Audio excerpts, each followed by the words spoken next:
We started the sex lectures because the words came to me, and then I went to Roger and said, I have an idea.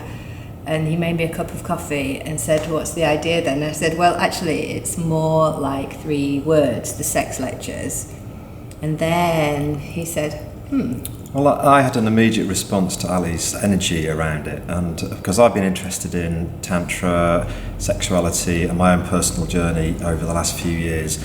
And I just thought this is a great opportunity to step up, to learn more for myself. And it just seemed like there's so many people out there who are exploring the field of sexuality, contemporary sexuality, in lots of different ways, and who've had a lot of experience. So I followed Ali's lead, really, and we've ended up doing this. But I really like the thing that you said of, that title, it sounds like the Reef Lectures. Yeah, let's do it. Yeah, it was a bit like the Reef Lectures, or something like TEDx or something. Yeah. TEDx. TEDx. Yeah. But what we wanted to do was make it so that it wasn't sleazy or scary or too spiritual, because sex is quite a difficult topic for people to talk about, and none of us know what we're doing really, and it's okay to be innocent, and it's okay to want to learn. So I've come to quite a lot of the sex lectures, I've also spoken at a couple of them, and I just think that each time that I've been here I'm learning something new. I'm very moved by people's vulnerability and honesty, which I think is so needed and a massive part of, forget all the, which is the whole thing, isn't it? Forget all the the how-tos and whatever. It's that thing of connection and vulnerability and honesty and beautiful human beings, and very much seems like this is like an endless possibility. It can be an endless conversations. And so this is a balance of being informed, having a really nice evening in a great venue, where we're trying to make it accessible to people, so that the taboo and the shame about talking about something that's supposed to be natural but hardly ever is, uncomplicated, and to just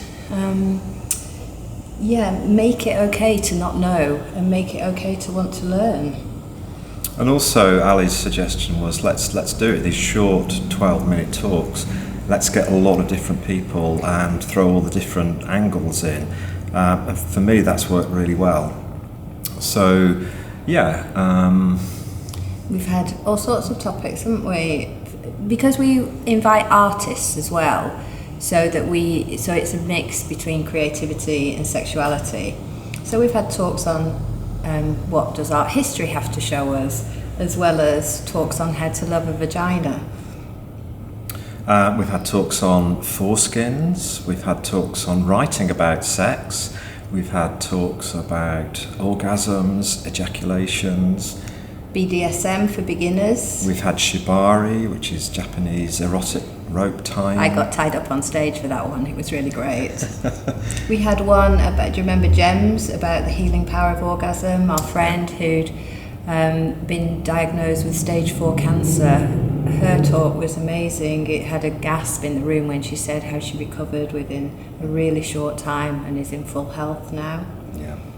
And we've had different angles on Tantra, so that's an edgy word for some people, and of course it's one of those words that might trigger people, and it's just great to be able to talk about that freely and say, well, actually there's a lot of different ways of talking about that and what that means. This is an incredible space, and kudos to Ali and Roger for creating this. Yeah, it's an interesting tension between creating a space that feels safe but not feeling we have to compromise ourselves and not be free to take the risks we want to take.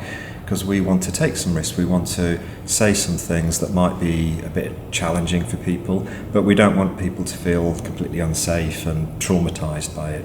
So at the beginning of every evening we've always said some of this stuff might be quite challenging, it might be triggering for you, but you can always talk to people. We usually have someone here who's available to talk to if it's particularly difficult or triggers issues for people. But we don't want to really compromise. We want to say, actually, it's also edgy, and that's the nature of the topic, and that's what motivates us, and that's what excites us, and that's what makes us keep doing this. We've done 7 now, I think. Have we done 7? We did 4 in the last series, and 3 in this one or something, yeah. Yeah, this is our 6th tonight. But we sometimes joke and say this is the acceptable face of the unacceptable, and that's it. It's really inviting. The atmosphere is really warm. Yeah. How do I get to be the host and organiser, co-creator of the sex lectures? Because I think I'm like many women, that variety is what we're looking for. We know that straight penetrative sex isn't going to be the thing that will either always work or always be enough for us. I got into this 7 or 8 years ago because I was disappointed, dissatisfied, disgruntled, and I always thought there was more to sex than I'd been experiencing. And I saw an article about a tantra course for women, and then it scared the crap out of me, or it scared me, so I ignored it, and then a year later I booked the course. And through exploring tantra and a little bit of kink, and then training as a sexological body worker or a sex coach, gradually over 7 years I've discovered things about myself that I didn't know, things where I wasn't free. I've learnt better communication skills, I've learnt about my shadows, I've learnt about joy, I've had my heart broken, I've done some exciting things that, you know, looking back, I would have never got the chance to do, and some things that I didn't like as well. And exploring sexuality helps you make choices about what's right for you, what you don't want to do, what you're not sure about. And I think all in all, it's given me a lot more confidence in myself, knowing more about my strengths and my weaknesses, and given me a lot of compassion for myself and other people. And it's been fascinating, really. It's not always been easy, but it has been fascinating. How can exploring sexuality help your relationship? The quality of our relationships affects the quality of our lives, and people want to have happy relationships with satisfying, fulfilling sexual encounters or partnerships or marriages. Not everybody's interested in sex, and not everybody has to be, that's fine. But in order to know ourselves, to grow up a bit, to get to know each other, exploring sexuality together can be really helpful to take away shame, to sort out arguments if there's somebody sulking about something, or that you just don't know, that you've never tried something before.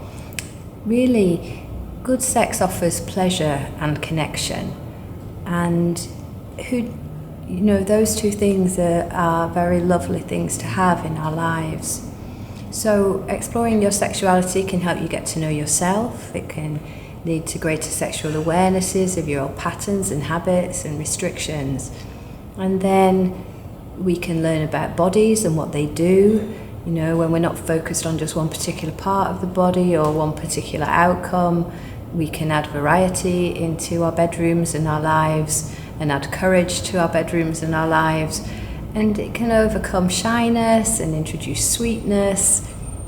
But it's difficult to talk about this stuff, really difficult for everybody. And there's no right way to do sex. When you're connected to your body, you can make choices that really, generally, instead of saying, am I doing it right? Is my partner doing it right? Instead, we can start asking questions like, am I enjoying this? And what would make it nicer? And I think that's the thing. It seems a bit scary, exploring sexuality, but it can change your life. I came to watch the sex lectures in Manchester because someone recommended it. I've been really interested, amused, fascinated, and taken aback by all the things I didn't know and the things I've learned here. It's been fantastic.